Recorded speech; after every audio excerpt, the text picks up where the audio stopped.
এই তিনটে হ্যাবিট যদি তুমি তোমার লাইফে ক্রিয়েট করতে পারো তাহলে ভাই তোমার লাইফ চেঞ্জ হতে কেউ ভাই আটকাতে পারবে না, এটার গ্যারান্টি আমি নিচ্ছি। নাম্বার 1, সকালে তাড়াতাড়ি ওঠা। হ্যাঁ ভাই, তোমার হয়তো তোমার বাড়ির লোক ডেলি বলে সকালে তাড়াতাড়ি ওঠার কথা, কিন্তু তুমি অতটা কানে লাগানো। এই সকালে ওঠাটা তোমার লাইফের অনেক বড় একটা ইম্প্যাক্ট ফেলে, কারণ ভাই তোমার সকালে ওঠা নির্ণয় করে তোমার সারা দিনটাকে। তুমি যদি ভাই সকালবেলা দেরি করে ওঠো তাহলে ভাই তুমি অনেক লোকের থেকে অনেক পিছিয়ে গেলে।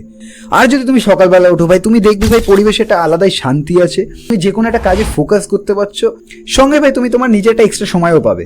নাম্বার 2, ডেলি 10 মিনিট রিডিং করো ভাই। হ্যাঁ ভাই, আমি 1 ঘন্টা বলছি না, আমি 2 ঘন্টা বলছি না, আমি বলছি ডেলি 10 মিনিট রিডিং করো, মাত্র 10 মিনিট। সে একটা পেজ হোক বা 2টো পেজ হোক, তুমি 10 মিনিট শুধু রিডিং করো যে কোনো বই। যেমন আমি এখন পড়ছি ভাই ডেভিড গগিন্সের ইউ ক্যান্ট হার্ট মি, এই বইটা।